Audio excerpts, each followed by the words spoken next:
Olá pessoal, aqui é Matheus, eu sou especialista na legislação do CMS de Minas Gerais. Nesse vídeo nós vamos falar sobre o registro 1601 e a publicação da tão esperada para muita gente, né? A resolução 5.726 de novembro de 2023, deixando de ser obrigatório a apresentação do registro 1601 em Minas Gerais. Mas eu vou te explicar tudo para você entender como se deu essa celeuma todinha desde o início. Bom, vamos lá. Nós temos que entender que nós temos aí um registro que ele não deixou de existir. O registro 1701 ele continua existindo. O que aconteceu pela publicação dessa resolução é que ele deixou de ser obrigatório. Então, esse feito, essa alteração promovida por essa resolução, fez o mesmo que a resolução 5.629 de novembro de 2022, veja bem, no mesmo mês, um ano antes, né? Tornou esse registro obrigatório. Ele já existia, mas não era obrigatório em Minas. Ele passou a ser obrigatório a partir de janeiro de 2023. Agora, tivemos a publicação dessa resolução que deixou de ser obrigatória a apresentação do registro 1601, com efeitos retroativos a janeiro de 2023, portanto, anulando todos os efeitos da resolução 5.629 quanto ao registro 1601. Registro 1700 continua da forma como estava antes. Tá certo? Então, o que eu vou fazer com você? Vamos para a telinha aqui, eu vou mostrar para vocês as resoluções, os negocinhos que você precisa entender aí. Então, vamos lá? Beleza, ó. Então é o seguinte, a gente está em tela aqui. É a resolução que foi publicada no dia 8 de novembro de 2023 e fazendo o seguinte, revogando a resolução 5.629. Então essa resolução aqui, ela diz o seguinte, ó, o registro 1601 que estava sendo obrigatório através dessa resolução foi para os beleléu. Não precisa apresentar mais. Mas ele não deixou de existir, né? Artigo 3º, importantíssimo aqui. Essa resolução entra em vigor na data de publicação, retroagindo seus efeitos a quando? 1º de janeiro de 2013. Então, o que a gente tem aqui é o seguinte. Vamos lá, vamos prosear um pouquinho com você aqui. O que a gente tem aqui é o seguinte. Tem contribuinte que não entregou o registro 1601 de 2023.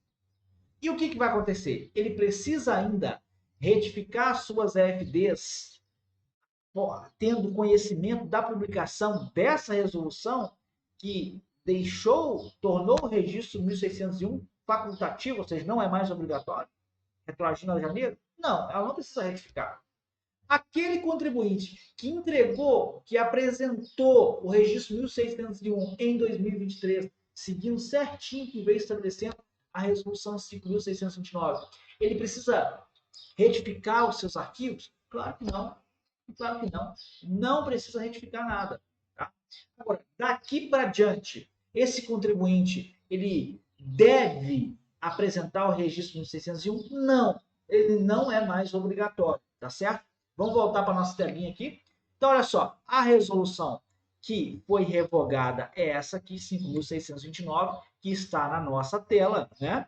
E que trouxe aí talvez um dos assuntos mais comentados no início de 2023, porque ela tornou esse registro 1601 obrigatório. Lembrando que o registro 1601 ele já existia em 2022, ele substituiu o registro 1600, que previa ali a apresentação simplesmente das operações, as vendas em cartão de crédito e débito, então era um registro muito mais simples. O registro 1601 ele vem com uma complexidade, né, diferente, já vem exigindo mais informações. Agora, você já se perguntou por que o registro 1601 ele deixou, ele foi obrigatório, depois viraram, não vamos mais exigir esse registro dos nossos contribuintes. Gente, registro 1601 foi um projeto falido. Minas Gerais não foi o primeiro estado a dispensar, a tornar o registro 1601 facultativo. Minas Gerais não foi o primeiro estado a falar assim, ó, o registro 1601 deixa de ser obrigatório. Já tinha estado fazendo isso antes. O Espírito Santo dispensou a apresentação em 2023. Então, se não tiver nenhuma mudança, em 2024 tem que apresentar. E existem outros estados que dispensou a apresentação, como Santa Catarina, São Paulo, salvo engano, Rio Grande do Sul. Então, o que a gente nota é que o registro 1601 é um projeto falido. Falido porque trouxe uma complexidade muito grande para os contribuintes informar, você tem que informar certo. Se você analisar a legislação, se você apresentar a FD com incorreções, você fica sujeito a penalidades. Então, você precisa apresentar essas informações de forma correta. Só que a primeira instrução que chegou para apresentar o registro 1601, nossa, foi uma coisa assim de louco, né?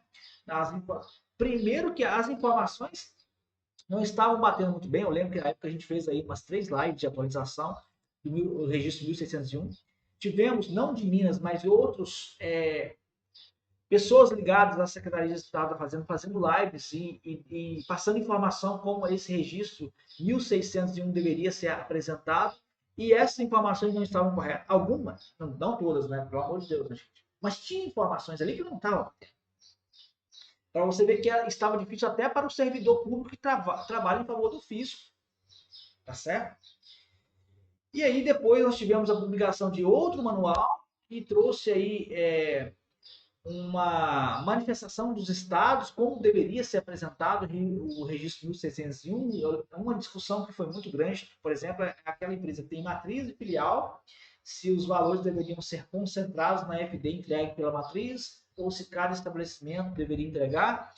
Aí cada estado deu uma manifestação. Depois, quando algum desses estados tornou o registro 1601 facultativo, imagina, se o registro 1601 se torna facultativo, deixa de ser obrigatório no estado onde está o estabelecimento matriz, e esse estado antes dizia que a FD da matriz deveria conter as informações das filiais. Então, entende como que foi complexo isso? E, por fim, agora Minas Gerais também deixou, né, tornou o registro 1601, deixou de ser obrigatório, porque isso inviabilizou, no princípio inviabilizou para o contribuinte apresentar informação, e também não foi prático para o fisco fazer algo útil com aquela informação que estava ali.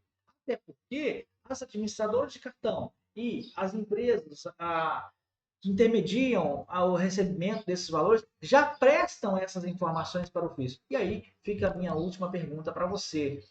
Qual informação seria mais segura para o fisco? A informação que a própria instituição, que é a instituição de pagamento, a instituição que intermediou a transação financeira, ou as operações as operadoras de cartão de crédito, a informação que essas instituições estão enviando para o fisco, ou a informação que o contribuinte está preenchendo ali no registro 1601, sabendo aí das dificuldades que você tem, porque você não vai vincular ela às operações e prestações praticadas no mês, é o que você recebeu, então é um registro que tem um objetivo financeiro, é um objetivo de apresentar uma informação financeira vinculada ao regime de caixa, na sua maioria das vezes, né? Exceto as operações com cartão de crédito, ainda tinha essa exceção. Então, a meu ver, para o fisco é muito mais confiável a informação que as instituições financeiras estão enviando para ele, ao invés de optar por essa informação que o contribuinte deveria preencher à época que ainda estava sendo obrigatório. Portanto, eu entendo que esse foi o caminho que tornou o registro 1601 um projeto falido, e que Minas Gerais, assim como outros estados, publicaram ali resoluções internas deixando de ser obrigatório a apresentação do registro 1601. Se você gostou desse vídeo, deixe seu like, se inscreve no nosso canal.